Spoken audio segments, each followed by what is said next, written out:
महिला आरक्षण आडून मतदारसंघ फोडण्याचं भाजपचं कुभांड. उद्धव ठाकरेंचा घणाघात. संसद राम मंदिराच्या उद्घाटनाला राष्ट्रपतींना का बोलावलं नाही? उद्धव ठाकरेंचा भाजपला सवाल.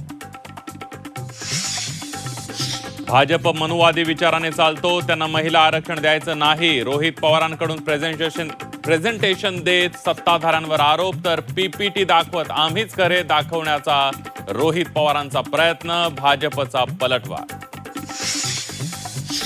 महिला आरक्षण विधेयकाच्या समर्थनार्थ महायुतीचा जनआक्रोश मोर्चा.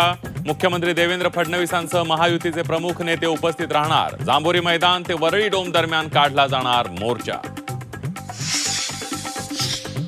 डिलिमिटेशन बिलाचे सूत्रधार अमित शहा होते. खासदार संजय राऊत यांचा मोठा दावा.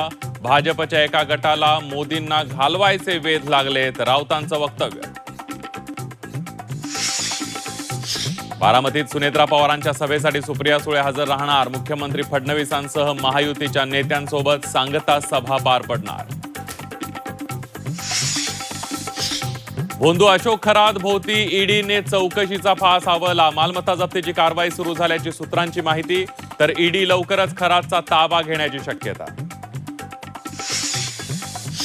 भोंदू अशोक खरातवर आणखी एक गुन्हा दाखल. जगदंबा ग्रामीण बिगर शेती पतसंस्थेत 32 बनावट खाते उघडल्याप्रकरणी गुन्हा दाखल.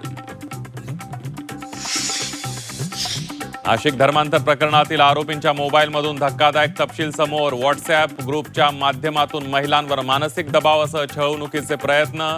दररोज आक्षेपार्ह मेसेज पाठवून छळ केला जात असल्याची सूत्रांची माहिती. नाशिक नागपूर नंतर आता बीडमधील अंबाजोगाईमध्ये धर्मांतराचा प्रकार. धर्मबदल मग लग्न. महिलेवर दबाव टाकत अत्याचार. लग्नाचा आमिष दाखवून महिलेवर अत्याचार.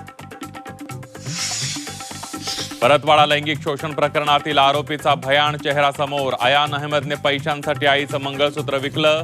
मुलींवर पैसे खर्च करणं आणि महागडे मोबाईलचा अयानला शौक.